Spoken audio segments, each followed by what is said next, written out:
everyone.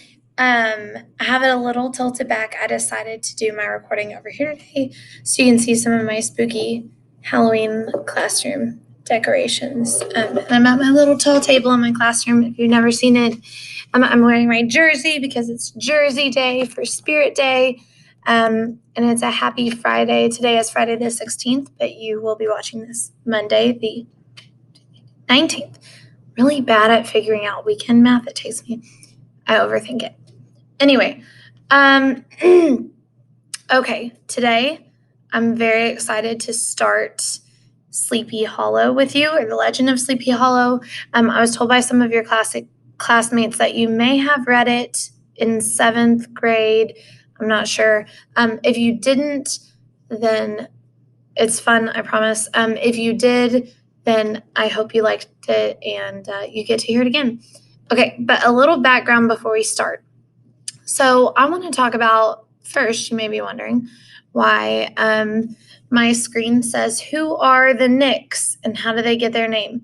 So if you are not a big basketball fan, New York's team is the Knicks, and it's spelled K-N-I-C-K-S, okay? And this is, I think this is their official logo, but this is one of their little mascot things that they have made. If you're a big Friends fan, Joey is a huge Knicks fan.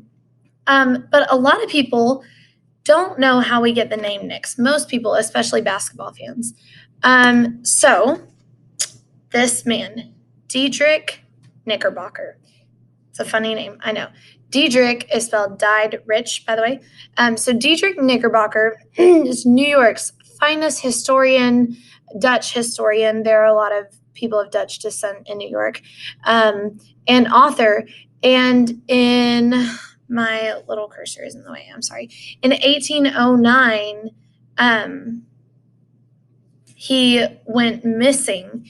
And so everyone was kind of looking for this man. He wrote a lot of pieces. People in New York were freaking out. Also, even if you don't know who somebody is, if all of a sudden today something hits the papers and they're like, oh my gosh, great historical author from Waco has gone missing, excuse me, it's something to talk about, right? So some famous man who has been writing stuff, all of a sudden, most people did not know who he was at the time, but all of a sudden he has gone missing. There are posters, they put on milk cartons, everything like that.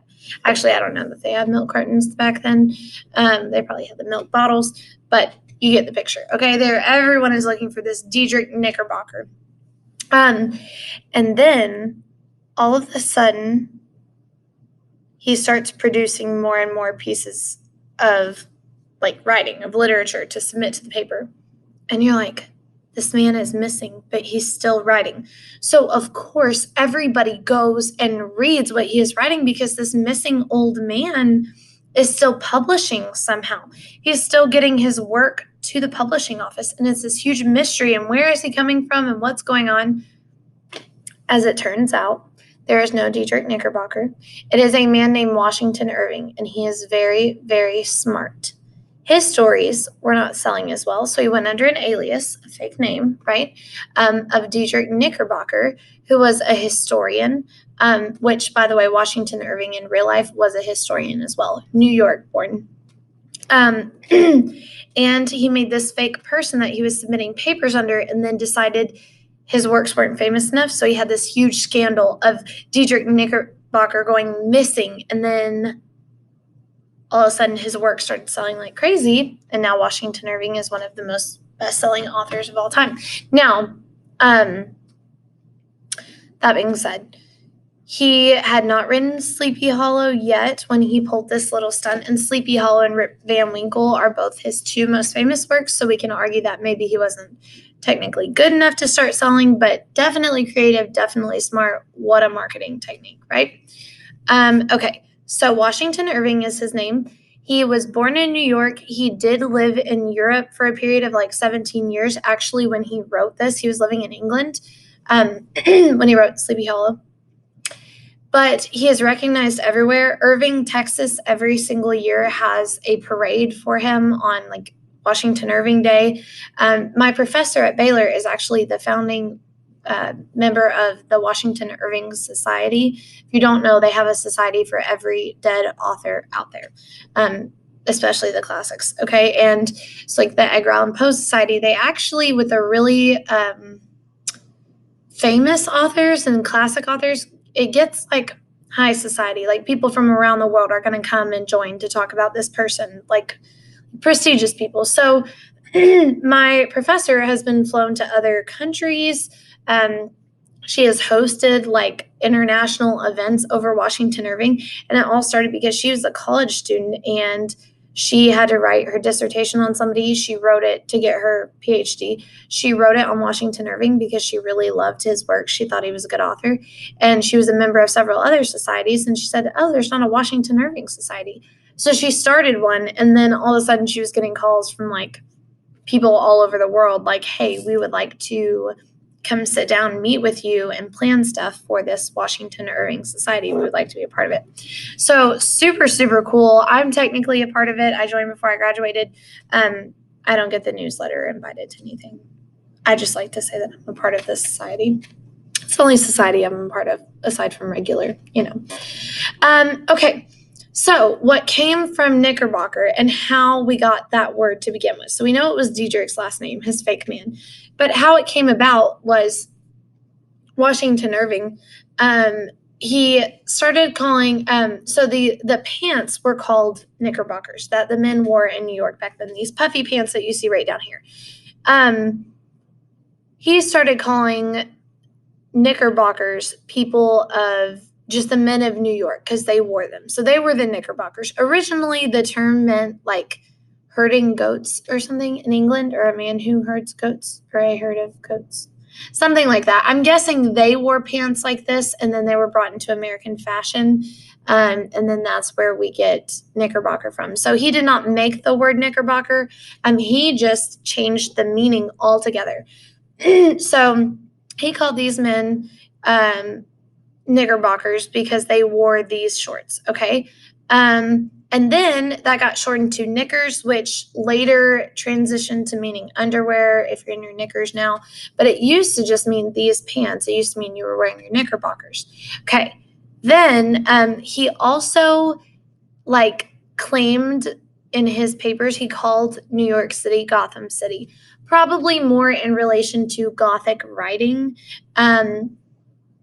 But he turned it to mean, he just called the city, nicknamed it Gotham City, and it stuck. And then, as we know, Batman took the name and he lives in Gotham City. So if you ever hear New York referred to as Gotham City, that also came from Washington Irving.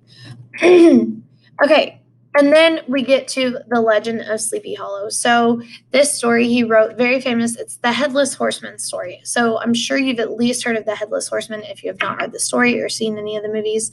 The story takes place, 7 years after the Treaty of Paris, which was the end of the Revolutionary War. And at that time, there were so many dead bodies after the Revolutionary War. We literally ripped our country apart. There were just so many deaths. And so pretty much everywhere you went around that area, he lived in a place called Tarrytown, New York, which is kind of where this took place. There were ghost stories because there were lots of unfound bodies, and there were tons of cemeteries and fields piled up with bodies. You can go take tours of all the battlefields that it took forever. And some of those eventually just turned to a graveyard because there were too many bodies to just remove them from the property. So they just started putting headstones, started burying. It was kind of a mess. So from that came lots of ghost stories. Okay. It's a little eerie to walk by these battlefields where men had died, and you know that some bodies still may be out there. For years they were still finding remains of people. So ghost stories started. Now this one in particular, there's a little bit of controversy. It may have been a story that was going around. It was not necessarily a popular one though, if it was, or it may have just came from Washington Irving's imagination himself. But it wasn't really a legend that was told all the time. You would not go to New York and hear the legend of Sleepy Hollow until after Washington Irving wrote this. And then it became part of the town's history.